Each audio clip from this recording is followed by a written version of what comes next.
இன்றைக்கு தேவனுடைய வார்த்தையை நாம் தியானிக்க போகிறோம். நாம் திருப்பிக் கொள்வோம்.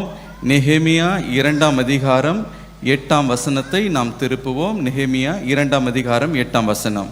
தேவாலயத்துக்கு இருக்கிற அரணின் கதவு வேலைக்கும் நகர அலங்கத்தின் வேலைக்கும் நான் தங்க போகிற வீட்டின் வேலைக்கும் வேண்டிய மரங்களை ராஜாவின் வனத்து காவலாளனாகிய ஆசாப் எனக்கு கொடுக்கும்படிக்கும் அவனுக்கும் ஒரு கடிதம் கட்டளையிடப்படுவதாக என்றேன்.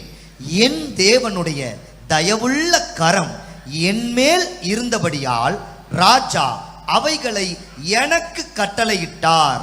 ஹல்லேலூயா. என் தேவனுடைய தயவுள்ள கரம் என்மேல் இருந்தபடியினால் ராஜா அவைகளை எனக்கு கட்டளையிட்டார். ஹல்லேலூயா. இந்த வசனத்தில் தேவனுடைய தயவுள்ள கரத்தை குறித்து நாம் இங்கே வாசிக்கிறோம். தேவனுடைய தயவுள்ள கரம். எனக்கு பிரியமானவர்களே, எங்கே தேவனுடைய தயவுள்ள கரம் உண்டோ அங்கே ஒரு வித்தியாசமான அற்புதமான காரியத்தை தேவன் செய்கிறதை நாம் பார்க்க முடியும்.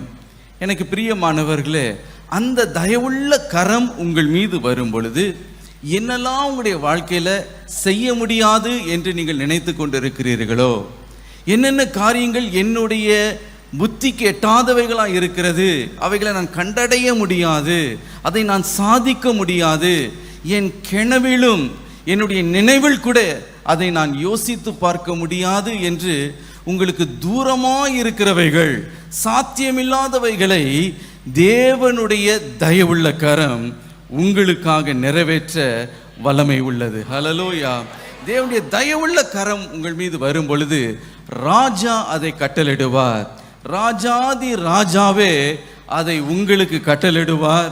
அதை நிறைவேறும் உங்களுடைய கண்கள் காணும் அதிசயங்களை நீங்கள் காண்பீர்கள் என்பதில் எவ்வித சந்தேகமும் இல்லை. ஹல்லேலூயா.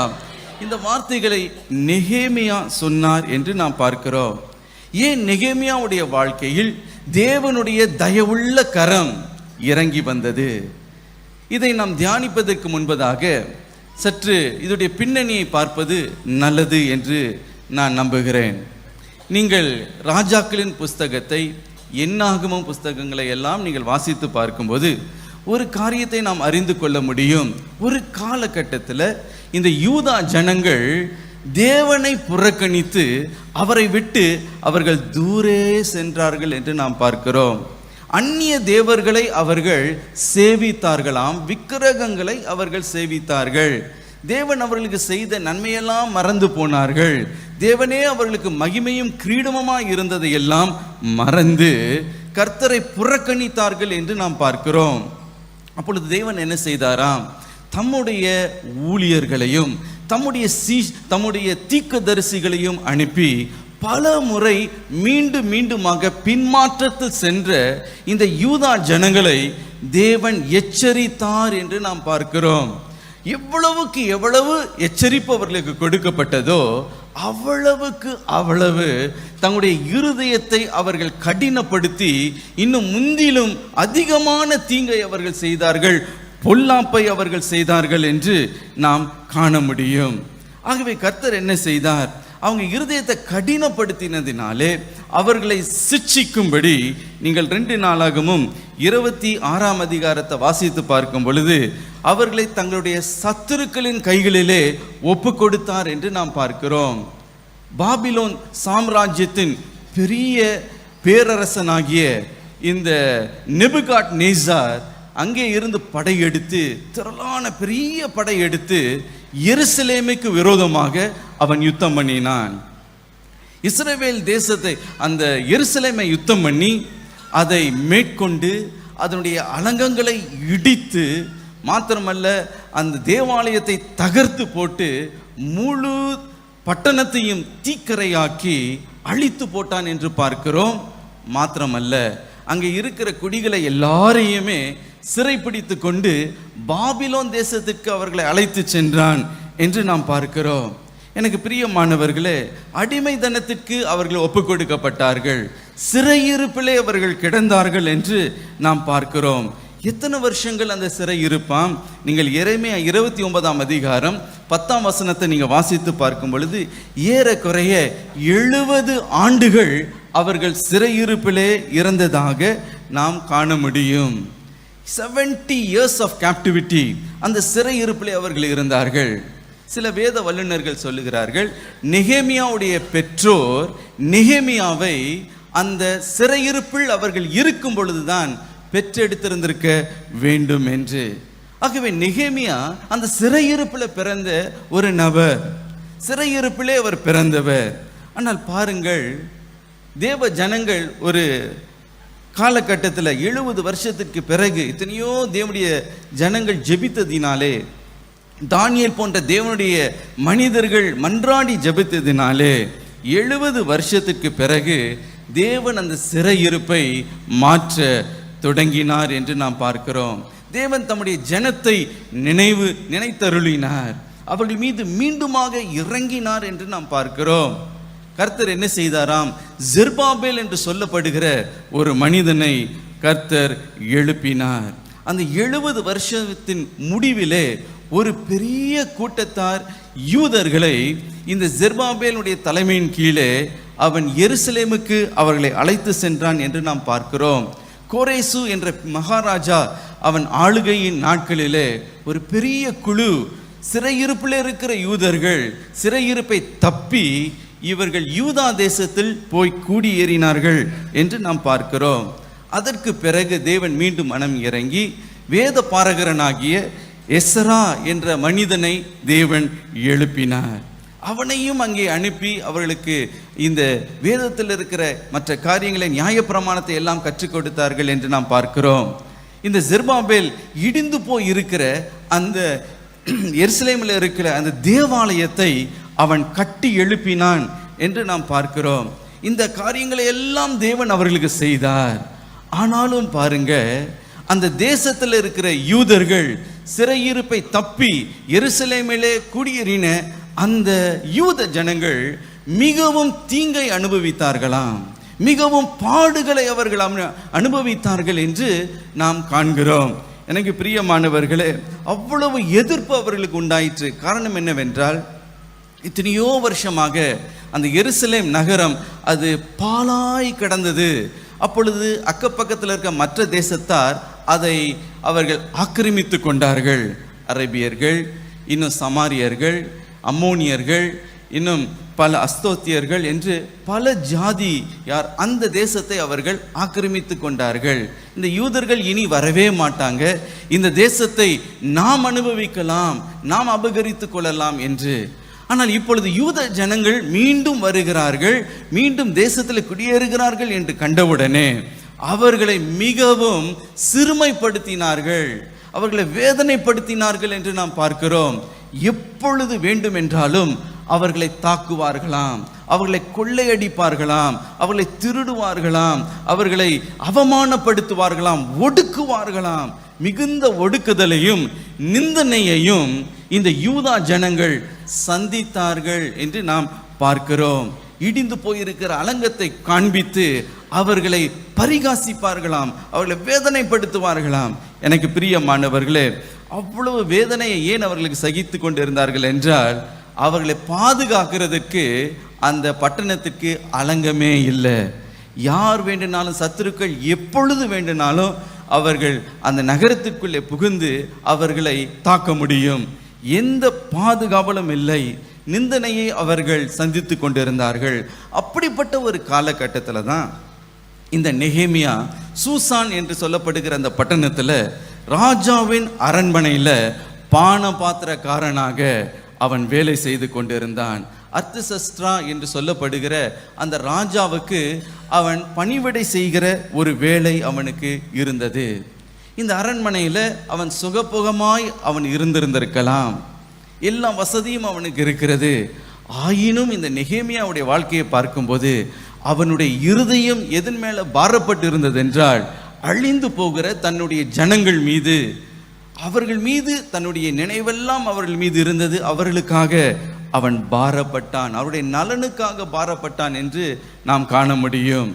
ஆகவே இப்படிப்பட்ட ஒரு காலத்தில் தான் ஒரு சில மனிதர்கள் யூதா தேசத்திலிருந்து இந்த சூசான் பட்டணத்திற்கு அவர்கள் வந்திருந்தார்களாம்.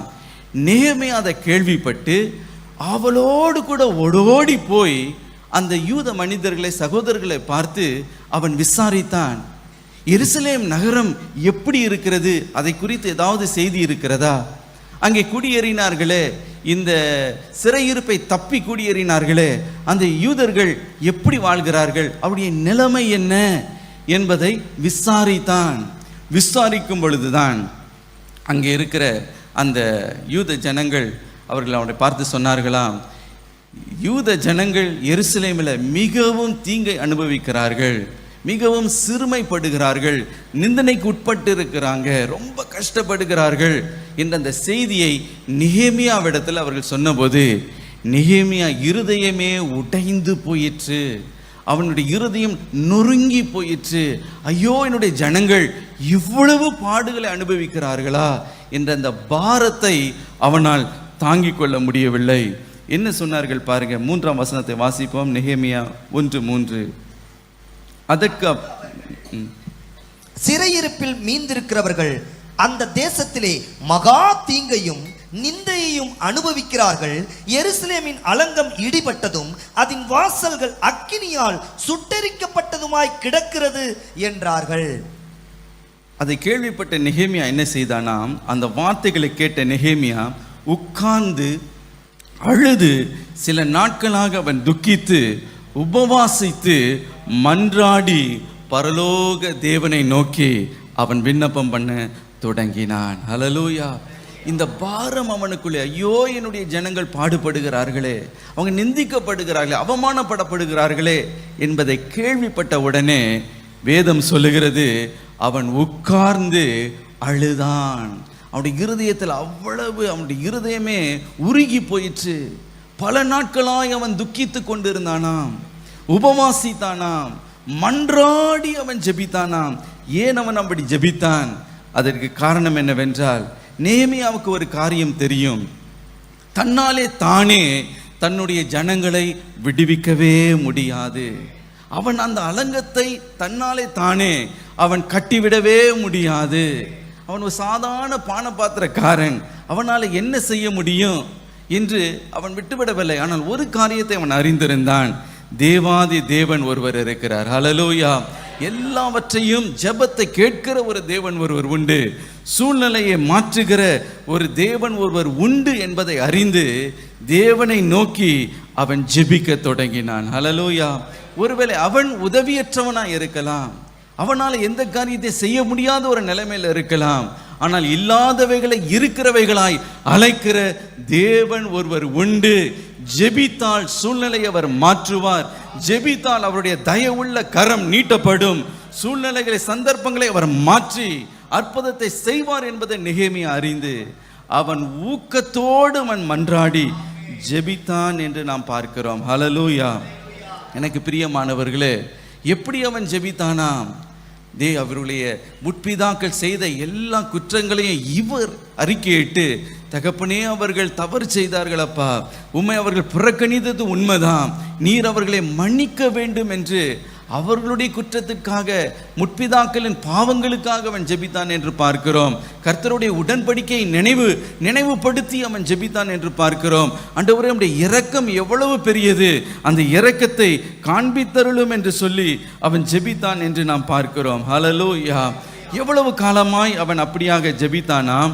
எனக்கு பிரியமானவர்களே, நெகேமியா 1:1 நீங்கள் வாசித்து பார்க்கும்போது, நீங்கள் நிசான் மாதம் முதல் கிஸ்லேவு மாதம் தொடங்கி நிசான் மாதம் வரைக்கும் அவன் ஜெபித்தானாம். அப்படி என்றால் 3 மாதங்கள் அவன் ஜெபித்திருக்கிறான். எனக்கு பிரியமானவர்களே, 3 மாதமாக அவன் இடைவிடாமல், கர்த்தாவே இந்த விஷயத்தில் ஒரு அற்புதத்தை நீ செய்ய வேண்டும், உட்கார்ந்து அழுது அழுது அழுது அவன் ஜெபித்தான். ஹல்லேலூயா. அவனுடைய ஜெப குறிப்பு என்ன? ஒரே ஒரு நோக்கம்தான்.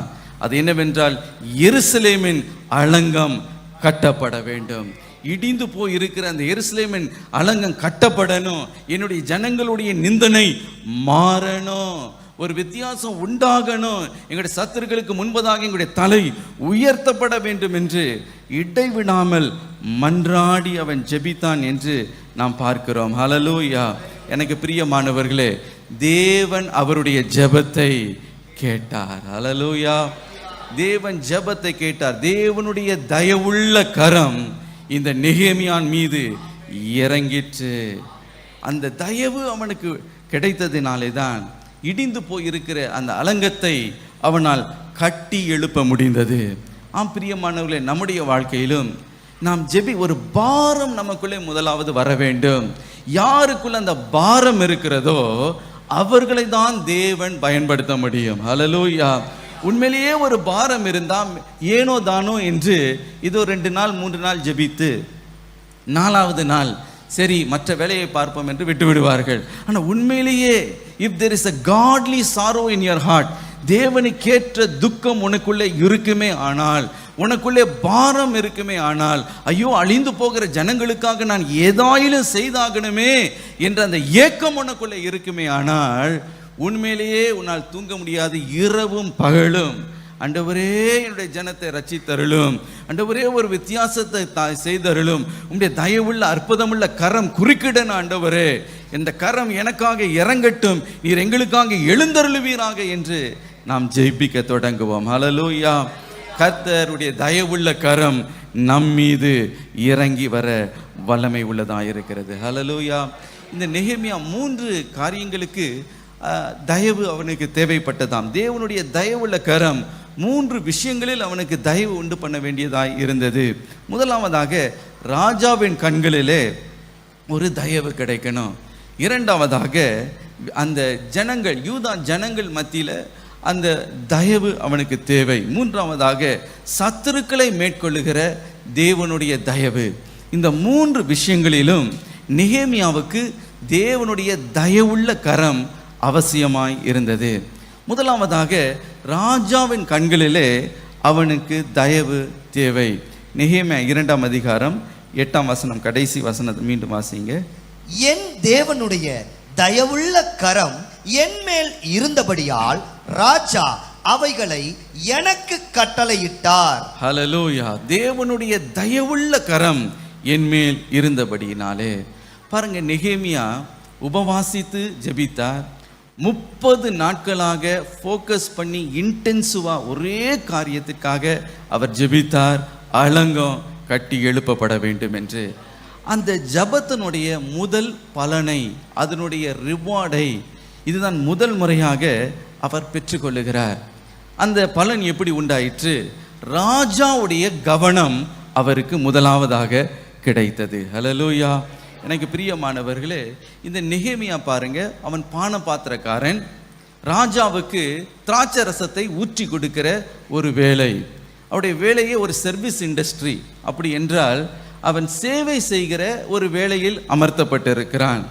நெகேமியா 2ஆம் அதிகாரத்தை வாசித்து பார்க்கும்போது, நெகேமியா ஒரு நாளும் ஒரு காலமும் ராஜாவுடைய சமூகத்தில் துக்கமுகமாய் அவன் இருந்ததே இல்லையாம். ஒரு நாளும் துக்கமுகமாக இருந்தது. எப்பவுமே புன்னகையோடு கூட மகிழ்ச்சியாக ராஜாவுக்கு அவன் சேவை செய்ய வேண்டும். ஆகவே எனக்கு பிரியமானவர்களே, அவனுடைய வேலை அப்படிப்பட்டது. அதற்காகவே பயிற்சி கொடுத்து, எத்தனையோ வருஷமாய் பயிற்சி கொடுத்து அந்த வேலையில் அவனை அமைத்திருக்கிறார்கள், அந்த வேலையை கொடுத்திருக்கிறார்கள்.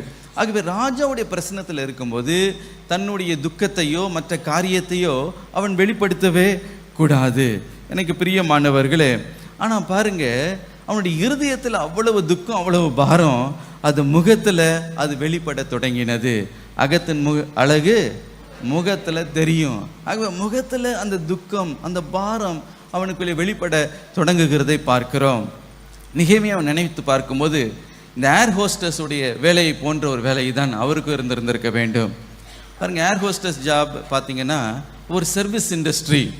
அவங்களுக்கு என்ன பயிற்சினா, என்னதான் அவங்களுக்கு துக்கம், என்னதான் அவங்களுக்கு அவங்க தனிப்பட்ட வாழ்க்கையில் எத்தனையோ பிரச்சனைகள் இருந்தாலும் அவர்கள் அந்த அந்த பேசஞ்சர்ஸை, பிரயாணிகளை அவங்க என்ன செய்யணுமா, நல்ல உபசரிக்கணும், நல்ல அவர்களை கவனித்து கொள்ள வேண்டும். அவங்க நல்ல புன்னகையோடு கூட அவங்கள வரவேற்க வேண்டும். சில நேரத்தில் சில பயணிகள் பார்த்திங்கன்னா ரொம்ப எரிச்சல் முட்டுக்கிறது போல நடந்து கொண்டா கூட அவங்க ஸ்மைல் பண்ணி தான் அவங்க பேசணும். இதை கொண்டு வா, அதை கொண்டு வா, இதை எடுத்துகிட்டு வா, அதை எடுத்துகிட்டு வராத. அவங்க என்ன தான் இரிட்டேட் பண்ணாலும் என்ன பண்ணக்கூடாது, அவங்க இடத்துல மூஞ்சி தூக்கி வச்சுக்கிட்டு ஏயா என்னை இம்சை பண்ணுற அப்படிலாம் கேட்கக்கூடாது.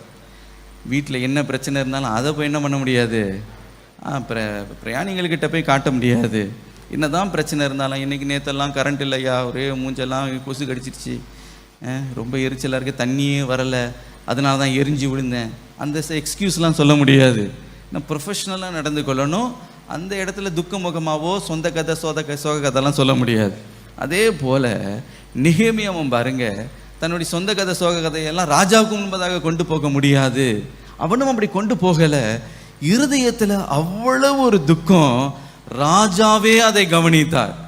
ராஜாவே அதை நோட்டீஸ் பண்ணி அவரே கேட்கிறார் பாருங்க. இதுதான் தேவனுடைய தயவுள்ள கரம் செய்கிற ஒரு காரியம். ஹல்லேலூயா. ஆண்டவர் சில வாய்ப்பின் கதவுகளை நமக்காக அவர் திறப்பார், அவரே திறந்து கொடுப்பார். நெகேமியா போய் ஒன்றும் சொல்லலையே. நெகேமியா உச்சி விட்டுக்கிட்டு இந்த ராஜா குடியும் அப்படின்னு ஊத்தல. அவரே பார்க்கிறார், முகத்துல துக்கமா இருக்கு, ஒரு நாளும் இப்படி இருந்தது இல்லையே, ஏன் இவ்வளவு துக்கம் என்னுடைய முகத்துல, அவரே விசாரிக்கிறார்.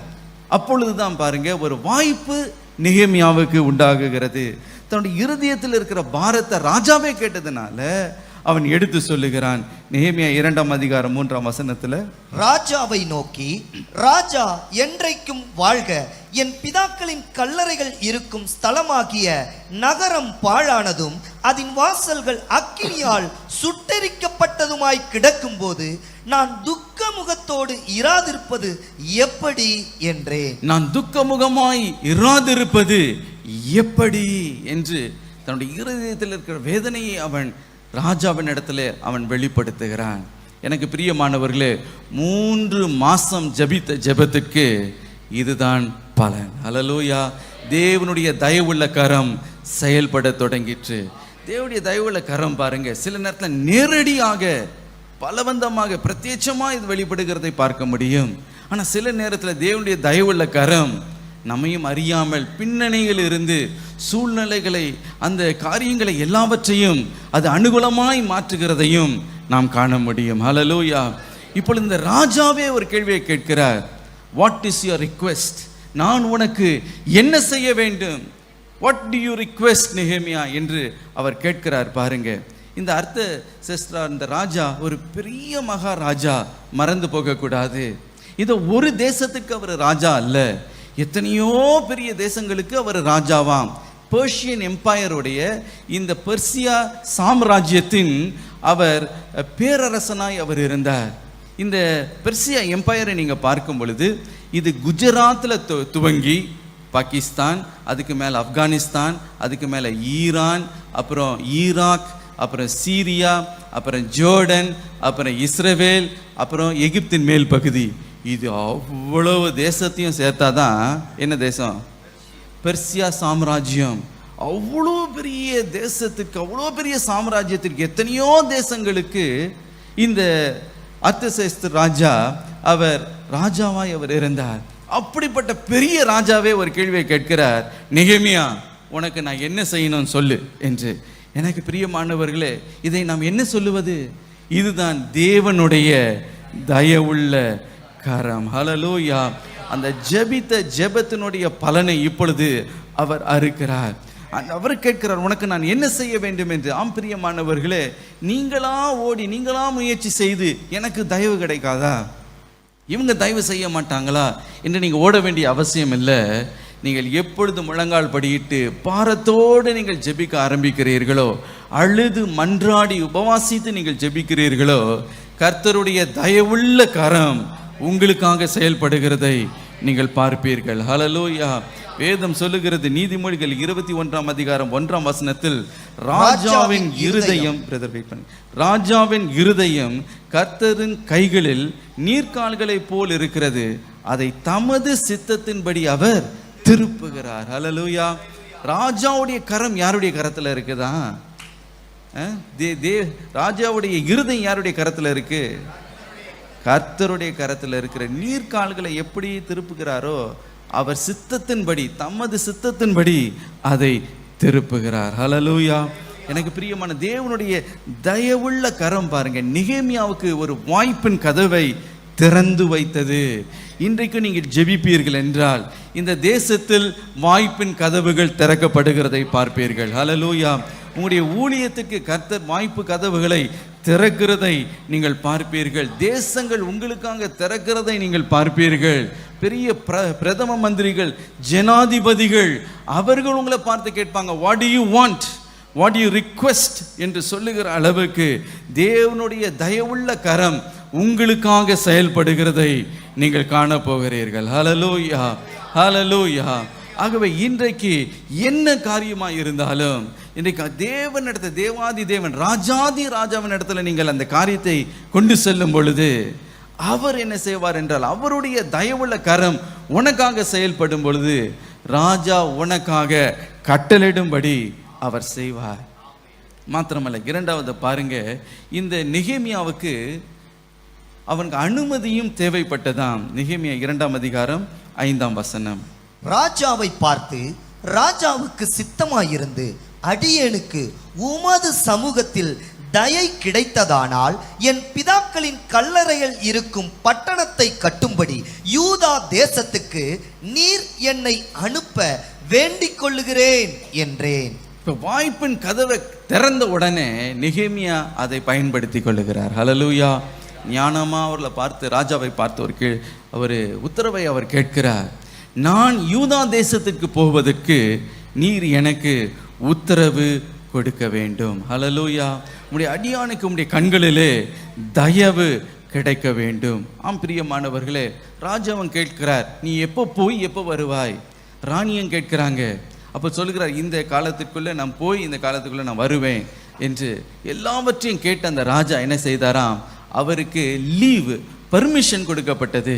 எனக்கு பிரியமானவர்களே, இந்த நெகேமியா பாருங்க, அவர் வேலை செய்து கொண்டிருந்த ஒரு மனிதன், அவர் கவர்மெண்ட் ஜாப்ல இருந்த ஒரு மனிதன், அரண்மனையில் வேலை செய்து கொண்டிருக்கிற ஒரு சூழ்நிலையில தான் கர்த்தருக்கு இவ்வளோ பெரிய காரியத்தை அவர் செய்கிறார். ஹல்லேலூயா. அவர் ஒரு பெரிய தீர்க்கதரிசியோ ஒரு முழு நேர ஊழியரோ அப்படி கிடையாது. He was working in an office. அவர் வேலை ஸ்தலத்தில் இருக்கும் பொழுது அவருக்கு என்ன வேணும்னா பெர்மிஷன் வேணும், லீவு வேணும். அதற்காக கேட்கிறார், நான் போகட்டுமா என்று. எனக்கு பிரியமானவர்களே, அந்த தயவும் அவருக்கு கொடுக்கப்பட்டது என்று நாம் பார்க்கிறோம். என்னுடைய தகப்பனார் சாம் ஜெபத்ரே அவர்களை நினைவு கூறுகிறேன். பாருங்க, அவருக்கு இன்கம் டேக்ஸ் ஆஃபீஸில் அவர் பணிபுரிந்து கொண்டு இருக்கும்போது மலேசியா தேசத்தில் அவர் அங்கே சென்று ஊழியம் செய்வதற்கு ஒரு வாய்ப்பு அவருக்கு கிடைத்தது. ஆகவே ரொம்ப மகிழ்ச்சியோடு கூட டிக்கெட்டு எல்லாம் அவங்க கொடுத்தாங்க. அது வீசாலாம் இவர் ஆயத்தமாக்கி விட்டார். இப்போது ஆஃபீஸர் இடத்துல சென்று அவர் ஜஸ்ட் பெர்மிஷன் தான் கேட்கணும். இந்த ஊழியத்தை நான் நிறைவேற்றுகிறதுக்கு லீவ் அவருக்கு வேணும். ஆகவே என்ன செய்தார் என்றால், அந்த ஆஃபீஸர் இடத்துல போய் கேட்டார். அந்த ஆஃபீஸர் பாருங்க, அவருக்கு இந்த கிறிஸ்தவர்கள்னால் அறவே அவருக்கு பிடிக்கவே பிடிக்காது, சுத்தமாக பிடிக்காது. ஆகவே அவர் சொல்லிட்டார், நீ எதுக்காக போகிறாய் என்று, சுற்றுலாவுக்கு போகிறாயா, குடும்பத்தை கூட்டி கொண்டு போகிறாயா, அப்போ நான் பர்மிஷன் கொடுக்குறேன். ஊழியத்துக்கு நீ போகிறேன்னா நிச்சயமாக உனக்கு என்ன கிடையாது, பர்மிஷனே கிடையாது, உனக்கு லீவே கொடுக்க மாட்டான். அப்படி போனேன்னா நான் சஸ்பெண்ட் பண்ணுவேன், இல்லைன்னா உன்னை டிஸ்மிஸ் பண்ணுவேன் என்ற ஒரு மிரட்டுதலையும் கொடுத்தார். ரொம்ப துக்கப்பட்டார். ஐயோ, நான் என்ன பண்ண போகிறேன், அந்த காலம் நெருங்கி கொண்டே இருக்குது, இப்போ எப்படியாவது அந்த தேசத்துக்கு ஊழியத்துக்கு போகணும், என்ன பண்ணுறதுனே புரியலை. ஒரே ஒரு காரியம், ஆண்டவரே உம்முடைய தயவு எனக்கு வேண்டும், ஆண்டவரே இந்த அதிகாரியின் கண்களில் எனக்கு தயவு வேண்டும். முழங்கால் படியிட்டு அவர் ஜெபிக்க தொடங்கினார். என்ன நடந்தது பாருங்கள், ஆச்சரியம். இன்னும் கொஞ்சம் சில நாட்களில் அவர் போகணும் அந்த தேசத்திற்கு. இப்படி போகிற நேரத்தில் பார்த்தீங்கன்னா திடீர்னு தேவனுடைய தயவுலக்காரன் செயல்பட்டது. அந்த முரட்டாட்டம் உள்ள அந்த ஆஃபீஸரை மாற்றிட்டாங்க. வேறு ஒருத்தர் அங்கே வந்து உட்கார்ந்து கொண்டு இருந்தார். இவர் ஒன்றே சும்மா தான் கேட்டார், போகலாமா, தாராளமாக போயிட்டு வா, எத்தனை நாள் போகிற, எப்போ வருவே எல்லாம் கேட்டு அழகாக பர்மிஷன் கொடுத்து அனுப்பிவிட்டார். ஹல்லேலூயா. இன்றைக்கு உங்களுடைய வேலை ஸ்தலத்தில் ஜெபம் கூட்டம் நடத்துறதுக்கு உங்களுக்கு பெர்மிஷன் கொடுக்கப்படும். ஹல்லேலூயா.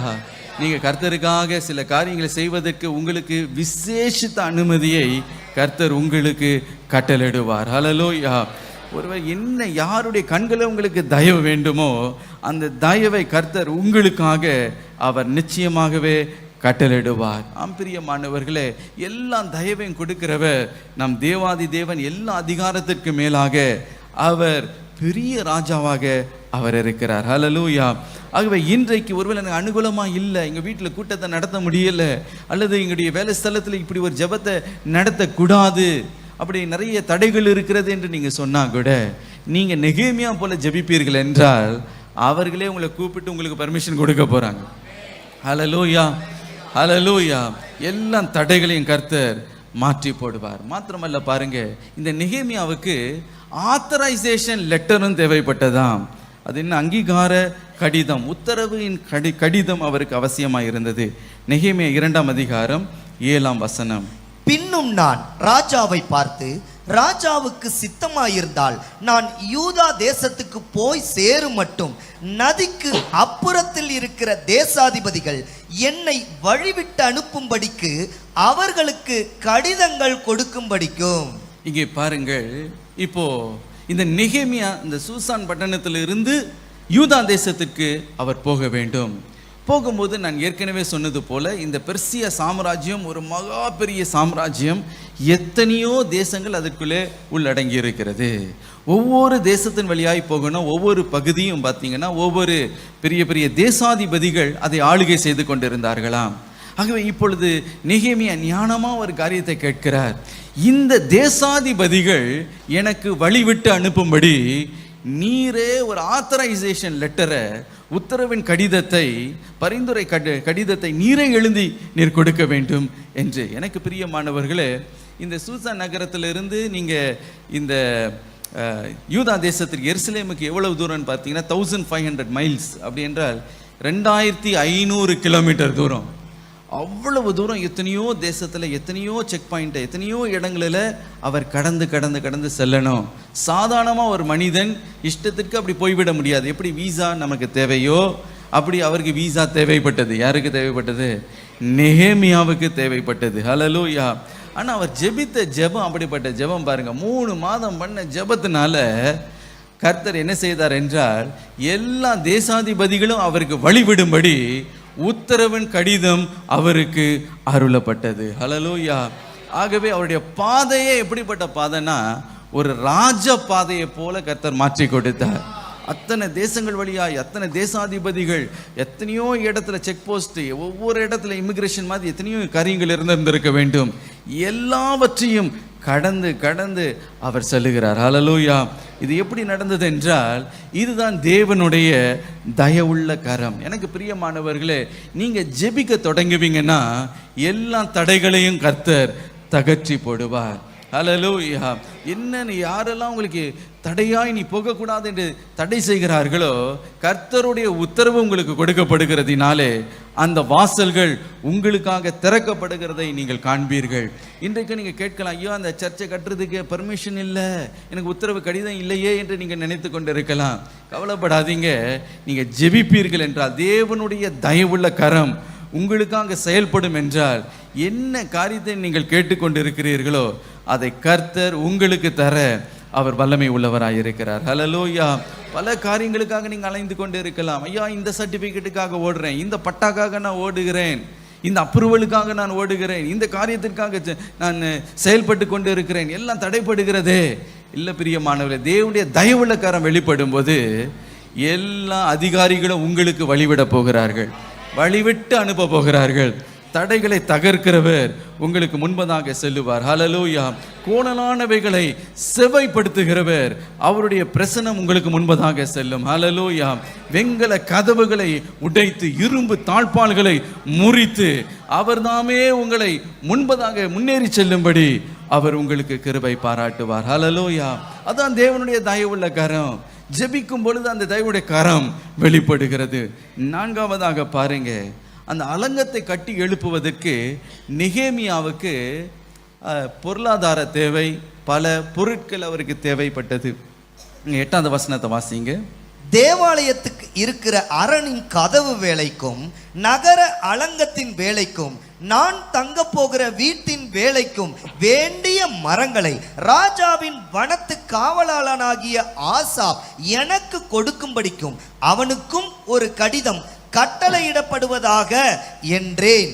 என் தேவனுடைய தயவுள்ள கரம் என் மேல் இருந்தபடியால் ராஜா அவைகளை எனக்கு கட்டளையிட்டார். ஹல்லேலூயா. இங்கே பாருங்க, அவர் தேவையெல்லாம் ராஜாவுக்கு முன்பதாக அவர் வைக்கிறார்.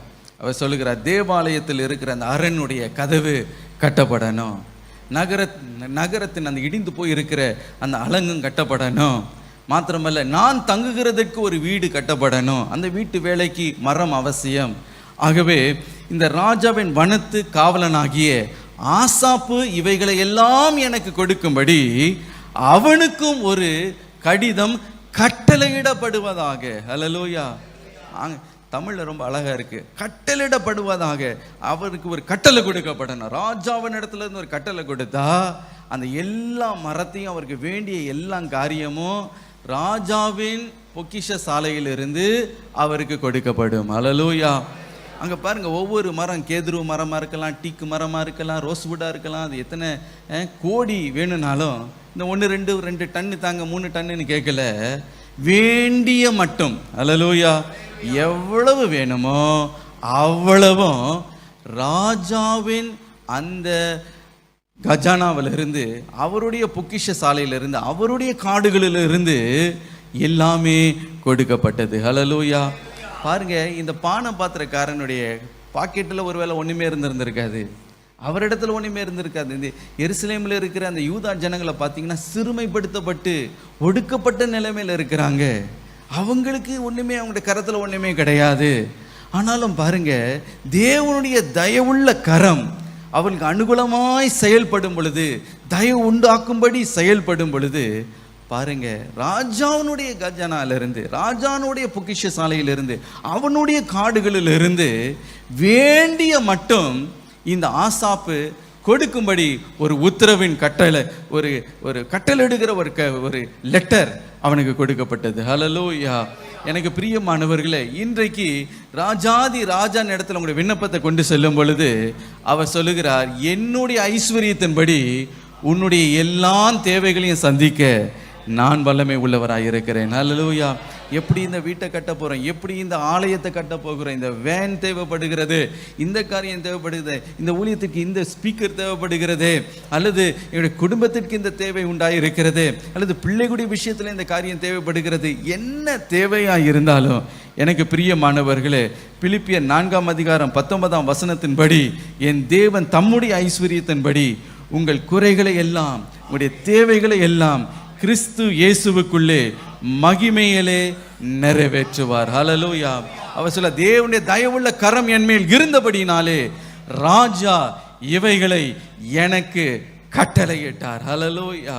ஆசாப்பை பார்த்து அவர் சொல்லி இருந்திருப்பார், நான் உனக்கு கட்டளையிடுகிறேன், இந்த காரியத்தை நீ எனக்கு தந்தாக வேண்டும் என்று. எனக்கு பிரியமானவர்களே, பாருங்க, அந்த அத்தாரிட்டி நெகேமியாவுக்கு கொடுக்கப்பட்டது, அந்த அதிகாரம் கொடுக்கப்பட்டது. ஆகவே அவன் ராஜாவுடைய பெயர்ல என்னெல்லாம் கேட்கிறானோ அவைகள் எல்லாம் வேண்டிய மட்டும் அவனுக்கு தாராளமாய் கொடுக்கப்பட்டது. ஹல்லேலூயா. நெகேமியா சம்பாதித்த சம்பளமா? இல்லை.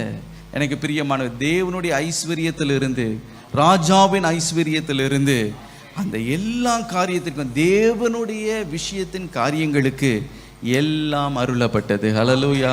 இன்றைக்கு நான் ஒரே ஒரு காரியம்தான் முக்கியமாய் நமக்கு தேவை, தேவனுடைய தயவுள்ள கரம். பாருங்க எப்படியெல்லாம் செயல்படுது பாருங்க. ஹல்லேலூயா. தேவையெல்லாம் சந்தித்தது, எல்லாமே அவனுக்கு கொடுக்கப்பட்டது, வீடும் அவனுக்காக கட்டி எழுப்பப்பட்டது.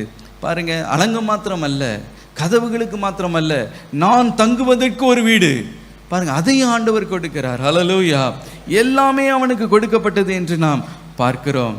5வதாக என்ன காரியத்தை பார்க்கிறோம் என்றால், நெகேமியாவுக்கு நல்ல ஒரு ராஜரிகமான விஐபி எஸ்காட் அவர்களோடு கூட வந்தார்கள் என்று பார்க்கிறோம். நெகேமியா பாருங்க, 2500 மைல் அவர் பிரயாணப்படணும். போகிற வழியில் பார்த்தீங்கன்னா எத்தனையோ விதமான திருடர்கள், கொள்ளைக்காரர்கள், யாரெல்லாம் இருந்திருந்திருக்கலாம். ஆனால் அவர் போகும்போது பாருங்க, ராஜா என்ன செய்தாராம்? 9ஆம் வசனத்தை வாசிங்க. 2:9. அப்படியே நான் நதிக்கு அப்புறத்தில் இருக்கிற தேசாதிபதிகளிடத்துக்கு வந்து ராஜாவின் கடிதங்களை அவர்களுக்கு கொடுத்தேன். ராஜா என்னோட கூட இராணுவ சேர்வைக்காரரையும் குதிரை வீரரையும் அனுப்பி இருந்தார். ஹல்லேலூயா. ராஜா என்னோடு கூட இராணுவ சேவக்காரர்களையும் குதிரை வீரர்களையும் அனுப்பி இருந்தார். ஹல்லேலூயா. தனியாவாக நெகேமியா சென்றாரு? இல்ல, தேவனுடைய தயவுள்ள கரம் பாருங்க என்ன தயவு செய்துதான்.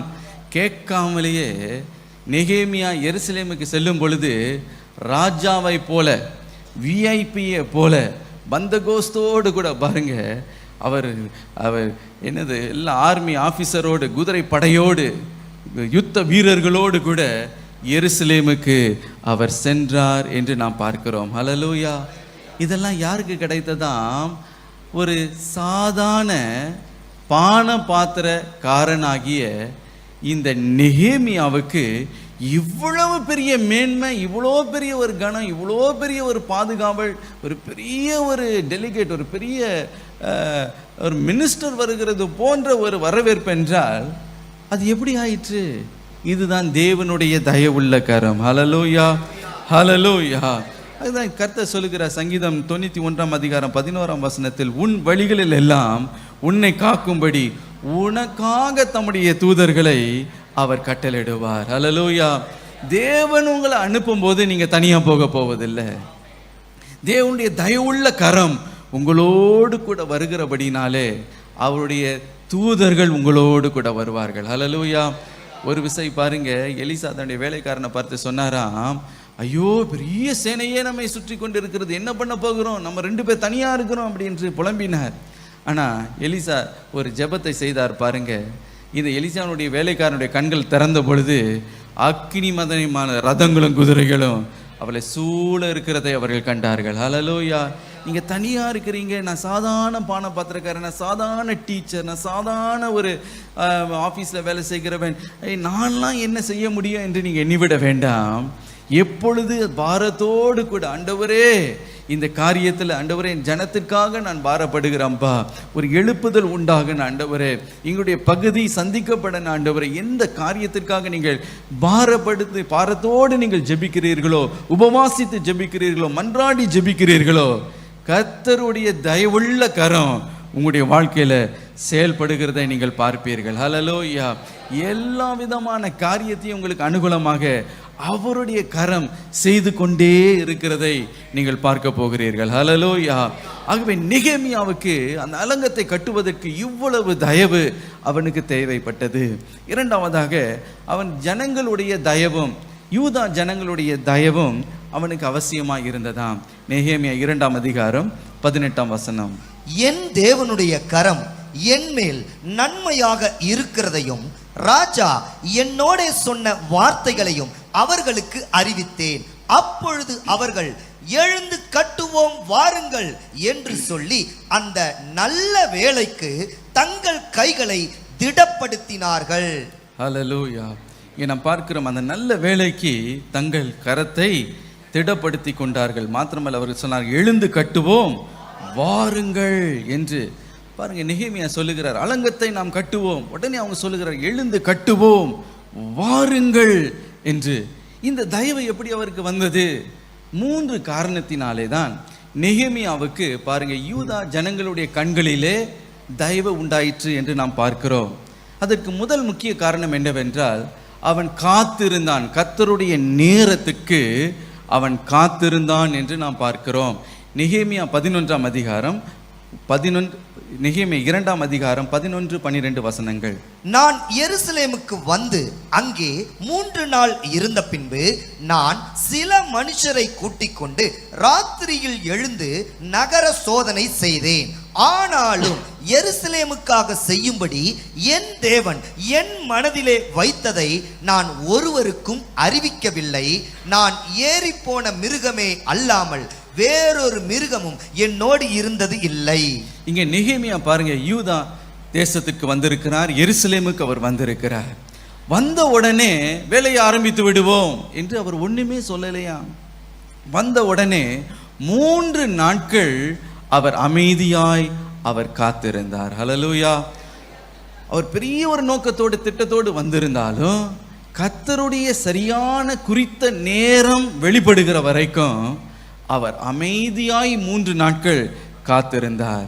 மாத்திரமல்ல, அவர் சொல்லுகிறார், எருசலேமுக்காக தேவன் என்னுடைய மனதில் வைத்த காரியங்களை நான் ஒருவருக்கும் அறிவிக்கவே இல்லை என்று.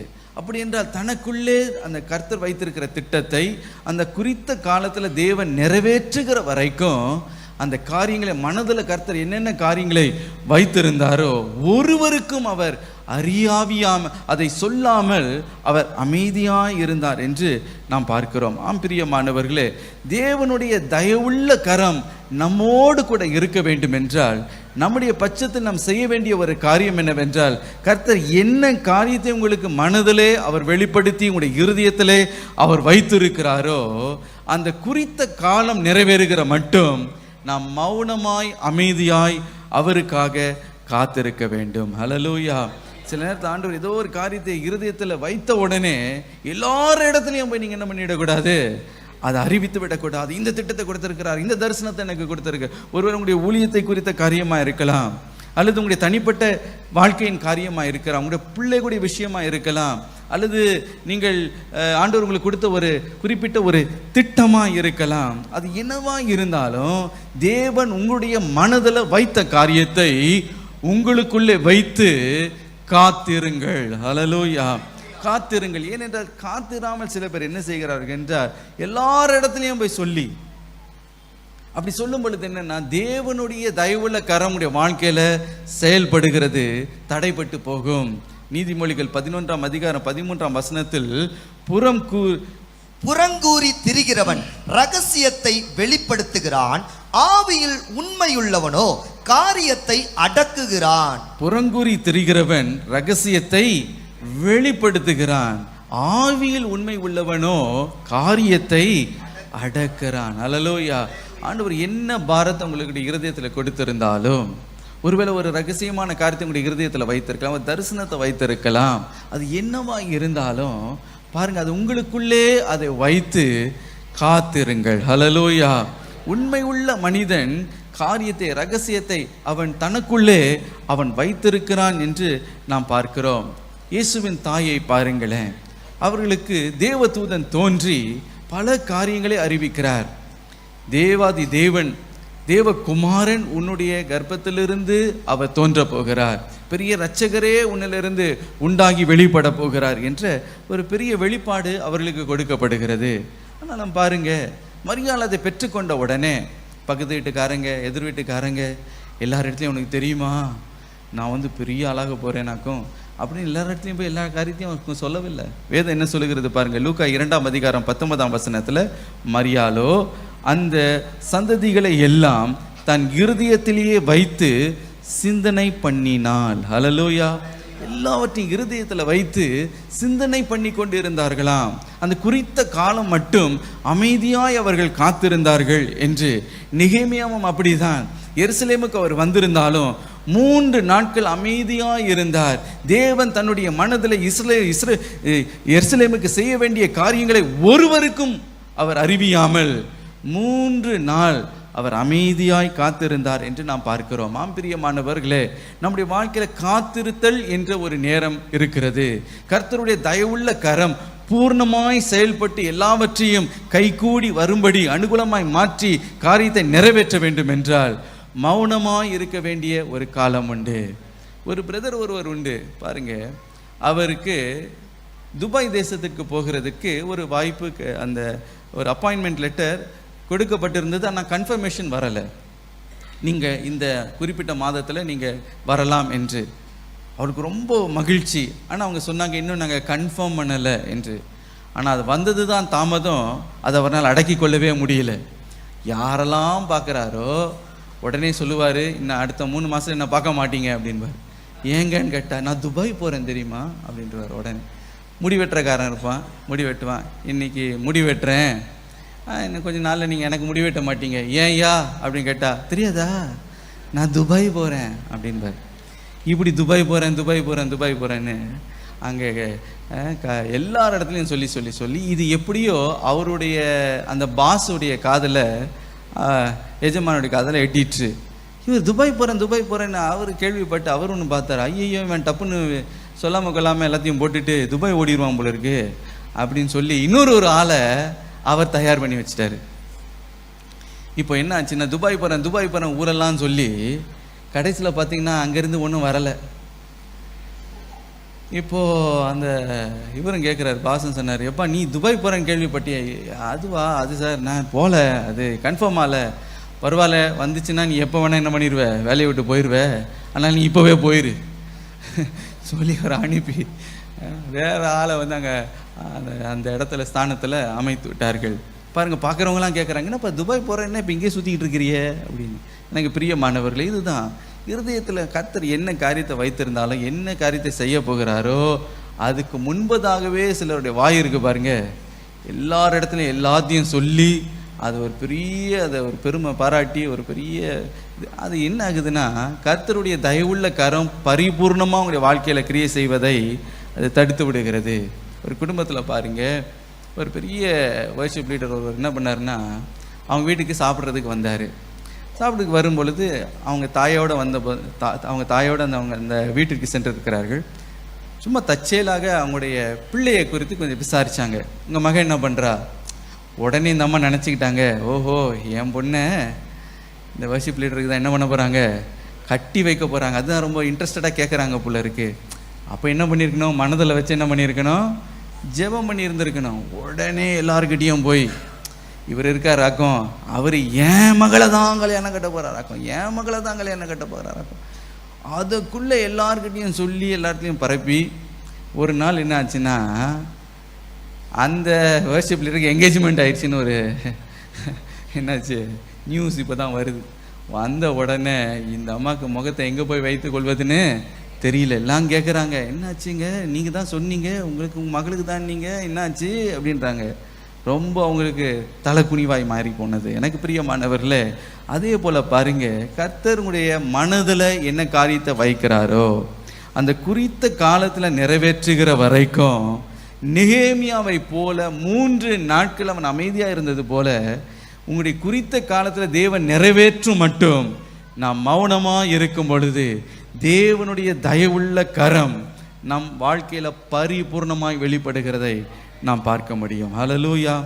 மாத்திரம் இரண்டாவதாக, அவனுக்கு எப்படி இந்த மனுஷருடைய தயவு, ஜனங்களுடைய தயவு அவருக்கு கிடைத்தது என்றால், அவர் அந்த சூழ்நிலையை புரிந்து கொள்ளுதல், நிலவரத்தை புரிந்து கொள்ளுகிற ஞானம் இந்த நெகேமியாவுக்கு இருந்தது என்று நாம் பார்க்கிறோம். நெகேமியா 2ஆம் அதிகாரம் 13ஆம் வசனம்.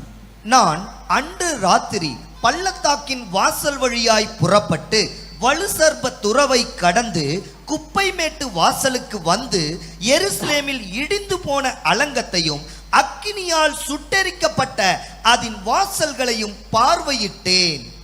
இங்கே நாம் வாசிக்கிறோம், அலங்கத்தையும் அக்னியால் சுட்டெரிக்கப்பட்ட அதன் வாசலையும் பார்வையிட்டேன். எனக்கு பிரியமானவர்களே, நெகேமியா பாருங்க, அந்த பெரிய பணியை அவர் தொடங்குவதற்கு முன்பதாக அவர் என்ன செய்தாராம், நேரடியாக போய் நகரத்தை அவர் சோதித்தார், அவர் கண்டார் என்று நாம் பார்க்கிறோம். ஒரு நகர சோதனையை அவர் மேற்கொண்டார், அவர் நேரடியாய் பார்வையிட்டார் என்று நாம் பார்க்கிறோம்.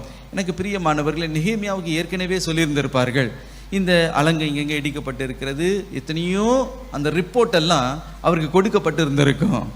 கொடுக்கப்பட்டாலும் நெகேமியா என்ன செய்தார் என்றால், நேரடியாக நிலவரத்தை அறிந்து கொள்ளுகிற அந்த அண்டர்ஸ்டாண்டிங், அந்த புரிந்து கொள்ளுதலை அவர் பெற்றுக்கொள்ள வேண்டும் என்று அவர் இரவு நேரத்தில் அவர் எழுந்து அவர் தானே சென்று ஒவ்வொரு காரியத்தையும் அவர் பார்வையிட்டார் என்று நாம் பார்க்கிறோம். எந்த இடத்துல இடிந்திருக்கிறது, எந்த இடத்துல தேவை, எந்த இடத்துல பாதுகாவல் இல்லை, எந்த இடத்துல ரொம்ப மேடா இருக்கிறது, எந்த இடம் நல்ல மதில் நின்று கொண்டிருக்கிறது, எந்த வாசல் தீக்கரையாக்கப்பட்டு இருக்கிறது, எல்லாவற்றையும் நேரடியாக சென்று அவர் பார்வையிட்டார் என்று நாம் பார்க்கிறோம். அப்படி என்றால் நேரடியாய் போய் பார்த்து அந்த சூழ்நிலையை பார்த்து அறிந்து கொள்ளுகிற அந்த ஞானம் அவருக்கு இருந்தது. எனக்கு பிரியமானவர்கள், யாரோ எதையோ ஒரு காரியத்தை சொன்னாங்கன்னு அதை வைத்து கொண்டு அவர் இந்த காரியத்தையும் அவர் செயல்படலை. அவரே நேரடியாய் போய் சென்று அந்த நிலவரத்தை புரிந்து கொள்ளுதல் அவருக்கு இருந்தது. ஹல்லேலூயா. அந்த சூழ்நிலை அவரே நின்று எல்லாவற்றையும் பார்த்து அவர் புரிந்து கொள்ளுதல் அவருக்கு உண்டாயிற்று. இது மிக மிக அவசியம். பாருங்க, இஸ்ரவேலை ரேகோபாம் என்று சொல்லப்படுகிற சாலமோனுடைய குமாரன், அவன் சாலமோனுக்கு பிறகு ஆட்சி எடுக்கும் பொழுது அவன் முழு இஸ்ரவேலுக்கு அவன் ராஜ்யபாரம் அவனுடைய கரத்தில் வந்தது. வந்தபோது பாருங்க, அவன் ஜனங்களுடைய உண்மை நிலவரம் என்ன என்பதை ஒரு நாளும் அவன் விசாரித்து அவன் புரிந்து கொள்ளவில்லை, அதை அறிந்து கொள்ளவில்லை. அவருடைய நிலவரம் என்ன, அவங்களுடைய கோரிக்கை என்ன, எதுவுமே அவன் கேட்டு அறிந்து கொள்ளவில்லை. மாத்திரமல்ல, அங்கே பெரிய பெரிய முதிர் வயது உள்ள மனிதர்கள் அவருக்கு எத்தனையோ ஆலோசனை கொடுத்தார்களாம், அதையும் அவன் காதில் போட்டு கொள்ளவில்லையாம். மாத்திரமல்ல, என்ன செய்தானா, தன்னுடைய வாலிப வயதில் அவனோடு கூட ஆட்டம் போட்ட சில வாலிபர்கள் சொன்ன வார்த்தையை கேட்டு, யாரோ சொன்ன ஒரு வார்த்தையை கேட்டு செயல்பட்டதுனால என்ன நடந்ததா பாருங்க, அந்த ராஜ்யமே உடைந்தது, இரண்டாய் அது பிரிந்து அது கெட்டு போனது என்று நாம் பார்க்கிறோம். அதே போல் எனக்கு பிரியமானவர்களே, சில நேரத்தில் நாம் அந்த ஒரு புரிந்து கொள்ளுதல் ஒவ்வொருவருக்கும் மிக மிக அவசியம். யாரோ சொன்னாங்கன்னு கேட்டுடக்கூடாது. நேரடியாய் பார்வையிட்டு, நெகேமியா நேரடியாய் பார்வையிட்டு நேரடியாய் நகர சோதனை செய்து நிலவரத்தை அவன் புரிந்து கொண்டு அதற்கு பிறகு அவன் செயல்பட்டான் என்று பார்க்கிறோம். எனக்கு பிரியமானவர்களே, ஏன் இன்றைக்கு பல குடும்பத்தில் பிரச்சனை, ஊழியத்தில் பிரிவினை, ஏன் மனஸ்தாபம், வேதனை என்று நீங்கள் பார்க்கும் பொழுது, ஏன் குடும்பத்துக்குள்ள பிள்ளைகளுக்கும் பெற்றோருக்கும் ஒரு புரிந்து கொள்ளுதல் இல்லாததுனால தான் பாருங்க. இந்த புரிந்து கொள்ளுதல், நிலவரத்தை, உண்மையான அந்த அந்த கண்டிஷன் என்ன என்பதை அறிந்து கொள்ளாததுனால தான் இன்றைக்கு எத்தனையோ பிரச்சனைகள், எத்தனையோ பிள்ளைகளுக்கு அவங்க பெற்றோர் எப்படிப்பட்டவங்க என்ற புரிந்து கொள்ளுதல் இல்லை, பெற்றோருக்கு பிள்ளைங்க எப்படி இருக்கிறாங்க என்ற அந்த புரிந்து கொள்ளுதல் இல்லாததுனால தான் பல போராட்டம், பல பிரச்சனை. பாருங்கள், ஒரு ஸ்கூலில் ஒரு தகப்பனார் பேரண்ட்ஸ் டீச்சர் மீட்டிங்க்கு கூப்பிட்டாங்க. கூப்பிடும்போது நேராக அந்த ஹெச்எம்மை பார்த்து, இவர் ஹெச்எம் என்னன்னு கேட்குறதுக்குள்ளே இவர் பயங்கரமாக திட்டார். ஹெச்எம்மை, என்ன நீங்கள் ஸ்கூலில் நடத்துகிறீங்க, என்ன என் பையனை நீங்கள் படிக்க வைக்கிறீங்க, அவன் ஏன் இவ்வளோ குறைவான மதிப்பெண்ணை பெற்றிருக்கிறான், அப்படி இப்படின்னு சத்தம் போட்டாங்களாம். அந்த ஹெச்எம் சொன்னாங்களாம், இன்றைக்கி தான் ஐயா நான் உங்களை பார்க்குறேன் அப்படின்னு. இன்னொரு வார்த்தை கேட்டாங்களாம், சரி அது இருக்கட்டும், உங்கள் பையன் என்ன கிளாஸ் படிக்கிறான் உங்களுக்கு தெரியுமா அப்படின்னு கேட்டாங்களாம். அவன் ஒரு 3வது 4வது படிப்பான்னு நினைக்கிறேன் அப்படின்னாரான். அப்போ சொன்னாராம், முதலாவது உங்கள் பையன் என்ன படிக்கிறான்ற அந்த புரிந்து கொள்ளுதலே உங்களுக்கு இல்லை, அதுக்குள்ளே வந்துட்டு என்ன நீங்கள் என்ன பண்ணுறீங்க, திட்டுறீங்க. எனக்கு பிரியமானவர்களே, நிறைய பேருக்கு அந்த நிலவரம் என்ன, அந்த புரிந்து கொள்ளுதல், நிலவரத்தின் புரிந்து கொள்ளுதல் இல்லாததுனால தான் எத்தனையோ குழப்பம், எத்தனையோ பிரிவினை, எத்தனையோ மனஸ்தாபம், எத்தனையோ பிரச்சனைகள். இதுக்கெல்லாம் காரணம் என்னென்னா, எனக்கு பிரியமானவர்களே, ஒரு புரிந்து கொள்ளுதல் இல்லாததுனால தான். ஆனால் நெகேமியா பாருங்க, அவனுக்கு என்னதான் ரிப்போர்ட் அவனுக்கு கொடுத்துருந்தாலும் இரவு நேரத்தில் நகர சோதனையை அவன் தனிப்பட்ட விதத்தில் தானே போய் அவன் பார்த்தான். எனக்கு பிரியமானவர்களே, மாத்திரமல்ல, அவன் எல்லாவற்றையும் நேரடியாய் போய் பார்வையிட்டான் என்று நாம் பார்க்கிறோம். ஏன், எனக்கு அதுதான் ஒரு பொறுப்பு அவனுக்குள்ள. இந்த நகரத்தை சரியாய் கட்டி எழுப்புனா I should have first hand information. எனக்கு சரியான ஒரு புரிந்து கொள்ளுதல் இல்லைன்னா இந்த அலங்கத்தை என்னால் கட்டி எழுப்ப முடியாது என்று. எனக்கு பிரியமானவர்களே, அந்த புரிந்து கொள்ளுதல் இருந்ததுனால தான் தேவனுடைய தயவுள்ள கரம் அவனோடு கூட இருந்து அந்த பெரிய வேலையை துரிதமாய் எஃபிஷியண்டாய் செய்து முடிக்க அது அவனோடு செயல்பட்டது என்று நாம் பார்க்கிறோம். ஹல்லேலூயா. ஆகவே உங்களுடைய வாழ்க்கையில் என்ன விஷயமா இருந்தாலும் நேரடியாய் அதை பார்வையிட்டு, அது பிள்ளைகளுடைய விஷயமா இருந்தாலும், ஊழியங்க விஷயமா இருந்தாலும், உங்கள் பிஸ்னஸாக இருந்தாலும், என்ன காரியமாக இருந்தாலும் நெகேமியா போல நேரடியாய் பார்த்து அது என்ன என்பதை அறிந்து புரிந்து கொண்டு அதற்கு பிறகு செயல்படுவது உண்மையிலேயே ஒரு ஆசீர்வாதமான ஒரு காரியமாக இருக்கும். 3வதாக பாருங்க, கர்த்தர் அவனுக்கு செய்த காரியத்தை ஜனங்களுக்கு அவன் அறிவித்தான். ஹல்லேலூயா. இந்த சரியான குறித்த நேரம் வந்த பொழுது நெகேமியா ஜனங்களை வரவழைத்து, அங்கே இருக்க மூப்பர்கள் எல்லாம் வரவழைத்து தேவன் தனக்கு கொடுத்த பாரத்தை அவர்களுக்கு வெளிப்படுத்தினான் என்று நாம் பார்க்கிறோம். நெகேமியா 2ஆம் அதிகாரம் 17-18 வசனங்கள். பின்பு நான் அவர்களை நோக்கி, எருசலேம் பாழாயிருக்கிறதையும் அதன் வாசல்கள் அக்கினியால் சுட்டெரிக்கப்பட்டு கிடக்கிறதையும் நாம் இருக்கிற சிறுமையையும் பார்க்கிறீர்களே, நாம் இனி நிந்தைக்குள்ளாயிராதபடிக்கு எருசலேமின் அலங்கத்தை கட்டுவோம் வாருங்கள் என்று சொல்லி என் தேவனுடைய கரம் என் மேல் நன்மையாக இருக்கிறதையும் ராஜா என்னோட சொன்ன வார்த்தைகளையும் அவர்களுக்கு அறிவித்தேன். அப்பொழுது அவர்கள் எழுந்து கட்டுவோம் வாருங்கள் என்று சொல்லி அந்த நல்ல வேலைக்கு தங்கள் கைகளை திடப்படுத்தினார்கள். ஹல்லேலூயா. பாருங்க, சரியான நேரத்தில் கர்த்தர் தனக்கு கொடுத்த பாரத்தை என்ன செய்தாராம்? நெகேமியா ஜனங்களுக்கு பகிர்ந்தார். ஹல்லேலூயா. அறிவித்தார் என்று நாம் பார்க்கிறோம். 3 நாட்கள் அமைதியாக இருந்தாராம். 3 நாட்கள் ஒன்றும் பேசவில்லை, யாருக்கும் ஒன்றும் சொல்லவில்லை. தேவன் இருதயத்தில் வைத்த ஒரு காரியத்தையும் யாரிடத்திலையும் சொல்லல. நேரடியாக எல்லாவற்றையும் பார்வையிட்டார். ஒரு புரிந்து கொள்ளுதல் அவருக்கு உண்டாயிற்று. அதற்கு பிறகு அவர் என்ன செய்தாராம்? இருதயத்தில் இருக்கிற பாரத்தை ஜனங்களுக்கு அவர் அறிவித்தார். ஹல்லேலூயா. நம்முடைய சிறுமை மாற்றப்படணும், இந்த அலங்கம் கட்டி எழுப்பப்படணும், இதற்காக நாம் செயல்பட வேண்டும் என்ற அந்த காரியத்தை அறிவித்த உடனே ஜனங்கள் யாவரும் அவன் பட்சமாய் சேர்ந்து ஒரு மனதோடு கூட அவர்கள் சொன்னார்களாம், எழுந்து கட்டுவோம் வாருங்கள். ஹல்லேலூயா. ஆம் பிரியமானவர்களே, இன்றைக்கு கர்த்தர் உங்களை பெரிய ஒரு காரியத்திற்காக ஆண்டவர் உங்களை அழைத்திருக்கிறார். உங்களை கொண்டு ஆண்டவர் செய்ய வேண்டிய பெரிய திட்டங்கள் உண்டு. ஐயோ, ஒரு சாதாரண ஒரு பானபாத்திரக்காரனை கொண்டு கர்த்தர் இவ்வளோ பெரிய ஒரு மகத்துவமான காரியத்தை செய்ய முடியும் என்றால் உங்களை கொண்டு அவருடைய திட்டத்தை அவர் நிறைவேற்ற நிச்சயமாகவே முடியும். ஹல்லேலூயா. இது எப்படி உண்டாகும் என்றால், தேவனுடைய தயவுள்ள கரம் வெளிப்படும் பொழுது இவைகளை நீங்கள் உங்களுடைய வாழ்க்கையில நிச்சயமாய் நீங்கள் காணப்போகிறீர்கள். ஹல்லேலூயா. ஒரு மனது ஆண்டவர் கொடுப்பார். ராஜாவின் கண்களில் தயவை ஆண்டவர் தருவார். எல்லாவற்றையும் உங்களுக்காக அனுகூலமாய் அவர் மாற்ற அவர் வல்லமை உள்ளவர். மனுஷர் தயவை உங்களுக்காக பெருக செய்வார். ஹல்லேலூயா. வேண்டிய ஞானத்தை கர்த்தர் உங்களுக்கு கொடுப்பார்.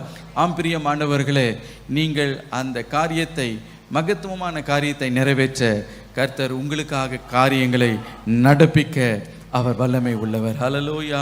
நாம் இருக்கிற இடங்களில் அப்படியே எழும்பி நாம் ஜெபிப்போம். ஹல்லேலூயா. நேரமாயிற்று, நாம் யாவரும் எழும்புவோம்.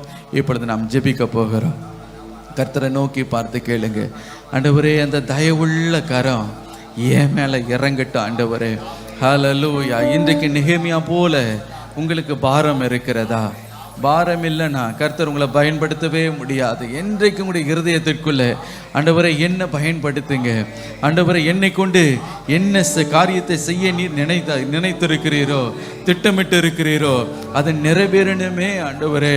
ஆண்டவரே, இந்த காரியத்தை, எந்த காரியத்தை கர்த்தருடைய இருதயத்தில் பாரப்படுத்துகிறாரோ நீங்கள் அந்த பாரத்தை ஏற்றுக்கொண்டு அதற்காக துக்கித்து அழுது நீங்கள் மன்றாடி நீங்கள் ஜெபிக்கும் பொழுது, ஹல்லேலூயா, இது எப்படி செயல்படும் என்பது உங்களுடைய காரியம் அல்ல, தேவனுடைய தயவுள்ள கரம் அதை நிறைவேற்றும்.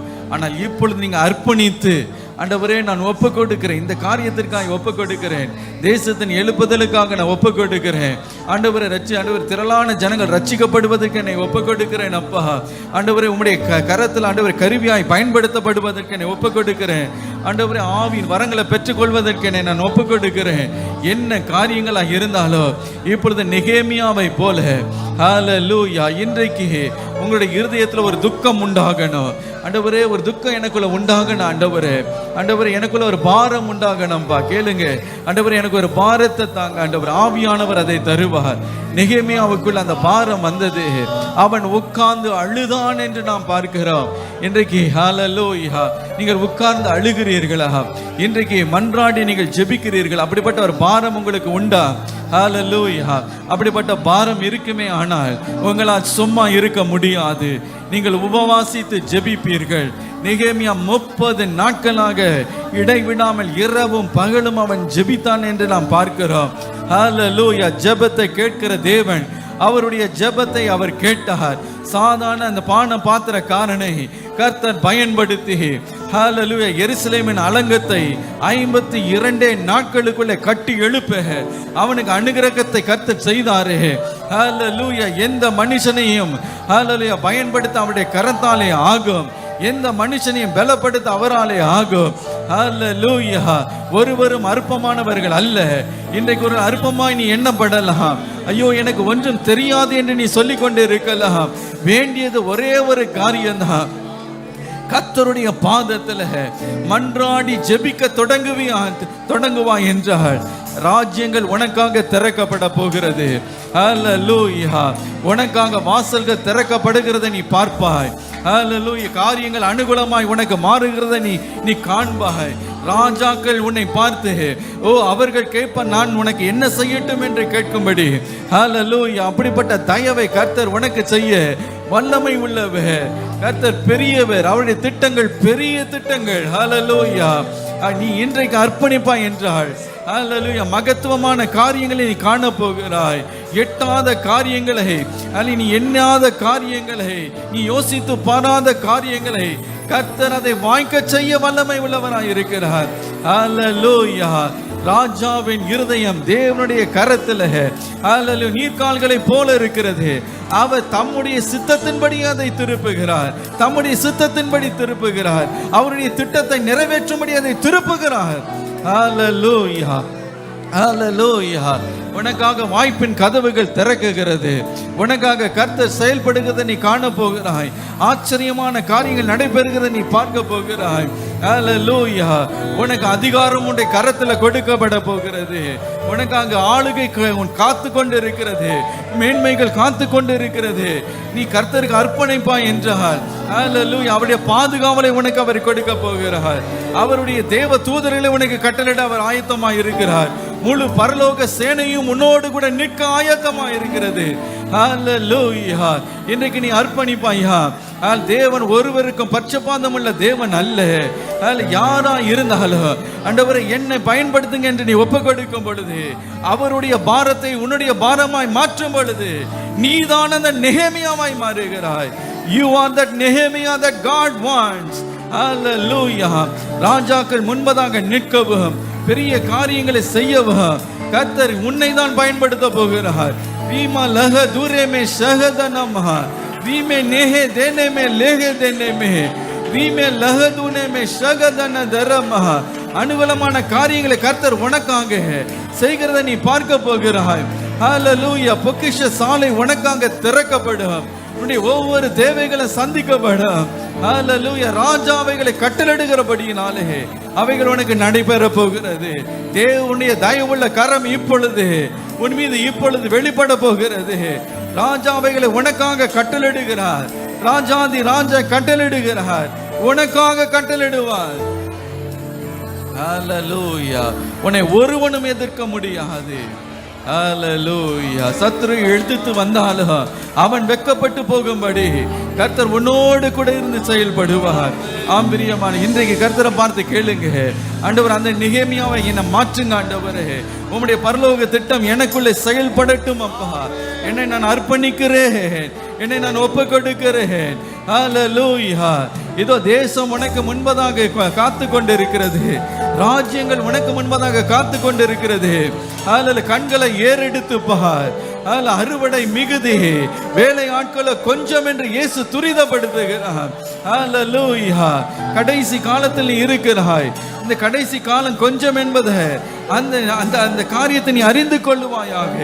ஹல்லேலூயா. You should have the understanding about the time that you are living in. நீ இப்பொழுது ஜீவித்துக் கொண்டு இருக்கிற அந்த நிலவரத்தை காலத்தை நீ புரிந்து கொள்ளுதலை கர்த்தர் இன்றைக்கு உனக்கு கொடுக்கிறார். நீ விழித்து எழும்பும் பொழுது கர்த்தருடைய ஜனத்திற்காக நீ பாரப்படும் பொழுது ஹல்லேலூயா தேசாதிபதிகள் உனக்கு வழிவிட போகிறார்கள். தேவன் எல்லாம் உனக்கு ராஜ பாதையை உனக்கு ஆயத்தமாக்குகிறார். ஒரு ராஜ பாதையை கர்த்தர் உனக்கு முன்பதாக வைக்கிறார். ஹல்லேலூயா. பெரிய பெரிய பிரதம மந்திரிகள், பெரிய பெரிய ஹல்லேலூயா பெரிய ராஜாக்கள் உனக்கு முன்பதாக வணங்கி நிற்கும்படி கர்த்தர் செய்ய போகிறார். ஹல்லேலூயா. ஆண்டவரே என்ன நெகேமியாவை மாற்றுங்க ஆண்டவரே. என்ன நெகேமியாவை மாற்றுங்க ஆண்டவரே. என்ன நெகேமியாவை மாற்றுங்க ஆண்டவரே. ஹல்லேலூயா. இன்றைக்கு நான் அர்ப்பணிக்கிறேன் என்று சொல்லுங்க. சாதாரண பான பாத்திரக்காரனை கர்த்தர் இவ்வளவாய் அவனை பயன்படுத்தி ஒரு பெரிய தேசத்தில் ஒரு பெரிய அசைவை உண்டு பண்ண முடியும் என்றார். இன்றைக்கு உன்னை கொண்டு அவர் உன்னை பயன்படுத்துவது என்பது அவருக்கு லேசான காரியம். அவருக்கு லேசான காரியம். அவருடைய தயவுள்ள கரம் இப்பொழுது உன் மீது இறங்கி வரும் பொழுது ஹல்லேலூயா சகல விதமான அற்புதங்களை நீ காண போகிறாய். சகலவிதமான கிருபைகளை நீ பெற்றுக்கொள்ள போகிறாய். சகலவிதமான தயவையும் நீ பெற்றுக்கொள்ள போகிறாய். ஹல்லேலூயா, ஹல்லேலூயா, ஹல்லேலூயா, ஹல்லேலூயா. நீ சாதாரண மனிதனாய் இருக்க போவது இல்லை. தேவனுடைய அசாதாரணமான காரியங்களை செய்யும்படி ஹல்லேலூயா உன்னை கொண்டு பரலோக திட்டங்களை கர்த்தர் ஹல்லேலூயா நிறைவேற்ற போகிறார். உங்களுடைய வேலை ஸ்தலத்தில், உங்களுடைய குடும்பத்தில், நீங்க இருக்கிற பகுதியில், நீங்க எங்க இருந்தாலும் நீங்க தான் அங்கே இருக்கிற நெகேமியாவாய் நீங்கள் இருக்கிறீர்கள். ஹல்லேலூயா. இன்றைக்கு அப்படிப்பட்ட நெகேமியாவை கர்த்தர் தேடிக்கொண்டு இருக்கிறார். இன்றைக்கு நான் அந்த நெகேமியாவை இருக்க ஆயத்தமா இருக்கிறேன்ப்பா, நான் மன்றாடுவேன்ப்பா, நான் ஜெபிப்பேனப்பா, அந்த பாரத்தை ஏற்றுக்கொள்கிறேன் என்று சொல்லும் பொழுது தேவனுடைய தயவுள்ள கரம் ஹல்லேலூயா உன்னோடு இருக்கிறபடினாலே ராஜா அதை உனக்காக கட்டளையிடுவார். அது உனக்கு கட்டளையிடப்படும். ஆசாப்புக்கு கட்டளையிடப்பட்டது போல உனக்கு கட்டளையிடப்படுகிறது இயேசுவின் நாமத்தினாலே. ஹல்லேலூயா, ஹல்லேலூயா, ஹல்லேலூயா, ஹல்லேலூயா. வாயில திறந்த ஆவியானவர் அந்த பாரத்தை கொடுங்கப்பா. தேவனுடைய இருதயத்தின் பாரத்தை ஆண்டவரை நான் சுமக்க ஆயத்தம் என்று சொல்லுங்க.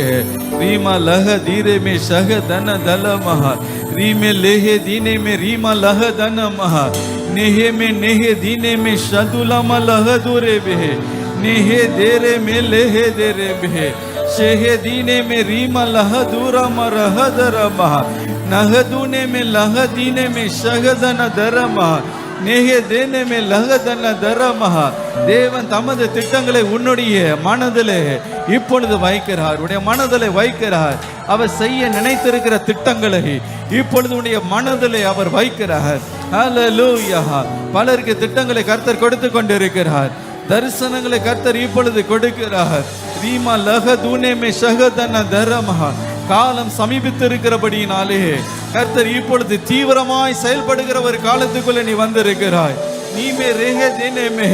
இனி காலம் காத்திருக்க முடியாது. இன்றைக்கு கர்த்தருக்கு நெகேமியாக்கள் தேவை. இன்றைக்கு நான் தான் அந்த நெகேமியா. ஆண்டவர் என்ன பயன்படுத்துங்க நீங்க சொல்லும் போது அவருடைய தயவுள்ள கரத்தை அப்படிப்பட்டவர்கள் மீது கர்த்தர் வைக்கும்படி அவர் விரும்புகிறார். அந்த கரம் உன் மீது வரும் பொழுது ஹல்லேலூயா எல்லாம் அனுகூலமாய் மாறுகிறதை பார்ப்பாய். அதிசயங்களை நீ பார்க்க போகிறாய். அற்புதங்களை நீ பார்க்க போகிறாய். சூழ்நிலைகளை கர்த்தர் மாற்றுகிறதை பார்க்க போகிறாய். ஹல்லேலூயா. நினைத்து பார்க்காத காரியங்களை கர்த்தர் நிறைவேற்றுகிறதை நீ பார்க்க போகிறாய். ஹல்லேலூயா. தயவுள்ள கரம் இப்பொழுது உனக்காக நீட்டப்படுகிறது. உன் குடும்பத்திற்காக நீட்டப்படுகிறது. உன்னை ஊழியத்தில் அந்த தயவுள்ள கரம் இப்பொழுது உனக்காக உன் மீது அமருகிறது. அந்த தயவுள்ள கரம் உன்னோடு இருந்து செயல்படுகிறதை மற்றவர்கள் பார்க்க போகிறார்கள். ரீமலஹ துரேமே ஷகதனதர ரேஹே மே லேதே நேமே ரேஹே தேலேபே ஷகதீனே மே லந்தனம ரிகந்தலதரம ரஹதுலம ஷஹதலம ரஹதனம நேஹே தேனேபே லஹதுரே மே ஷஹதனதரம. இடிந்து போன பாலாய் போய் இருக்கிற நகரங்களை கட்டி எழுப்புகிற தயவுடைய கரத்தில் உண்டாகுகிறது. இனிந்து போயிருக்கிற மக்கள், உடைந்து போயிருக்கிற மக்கள், ஹல்லேலூயா, அவர்களுக்கு நீ ஒத்தாசையா இருக்கும்படி கர்த்தர் உன்னை எழுப்புகிறார். அவர்களை கட்டி எழுப்புகிற ஊழியத்தை உன்னுடைய கரத்தில் கொடுக்கிறார். நொறுங்குண்ட இருதயம் உள்ளவர்களை காயம் கட்டுகிற ஊழியத்தை கர்த்தர் கொடுக்கிறார். அப்படிப்பட்டவர்கள் மேல கர்த்தருடைய ஆவியானவர் இறங்குகிறார். பலமா இறங்குகிறார். கிருபைகளை பெருக செய்கிறார். வரங்களை பெருக செய்கிறார். அபிஷேகத்தை பெருக செய்கிறார். In the name of Jesus, let the anointing of the Holy Spirit be released now. Upon everyone, oh Lord. ஒவ்வொரு மீதும் ஹல்லேலூயா. இப்பொழுது ஆவியானவர் பலமாய் செயல்பட்டு கொண்டிருக்கிறார். தீவிரமாய் செயல்பட்டு கொண்டிருக்கிறார். நெகேமியாக்களை எழுப்பிக் கொண்டிருக்கிறார்.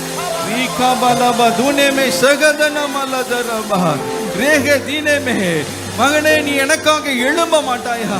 மகளே நீ எனக்காக எழும்ப மாட்டாயா? என்னுடைய பாரத்தை உன்னுடைய பாரமாய் நீ ஏற்றுக்கொள்ள மாட்டாயா என்று கர்த்தர் சொல்லுகிறார். நீ ஏற்றுக்கொள்வா என்றால் நான் உன்னோடு கூட நிற்பேன். என்னுடைய தயவுள்ள கரம் உன்னோடு கூட நிற்கும். நான் உன்னோடு கூட இருந்து செயல்படுவேன். சீஷர்களோடு தேவன் அவர்களோடு கூட இருந்து வார்த்தையை உறுதிப்படுத்தும்படி அற்புதங்களையும் அடையாளங்களையும் செய்தது போல நான் உன்னோடு கூட இருப்பேன். உன்னுடைய ஒரு வார்த்தை ஆகிலும் விழுந்து போகாதபடிக்கு ஹல்லேலூயா நானே கூட இருந்து அதிசயங்களை நடப்பிப்பேன். பயப்படாதே. ரீமா லகதரமஹ ஷெகே தீனேமே லீதே நேமே ரீகந்தன தரமஹ ரேஹேதுலமா ஷகதன தரமஹ ஓரே மே லேஹே தேனே மே ரேஹே தீனே மே ஷகதுனே தேரபே. ஆண்டவரே, அந்த மன்றாட்டின் ஆவியை எனக்கு தாங்க ஆண்டவரே. ஆண்டவரே, தேவனுக்கு ஏற்ற ஒரு துக்கம் எனக்குள்ள உண்டாகட்டும் அப்பா. ஆண்டவரே, ஒரு பாரம் உண்டாகட்டும் ஆண்டவரே.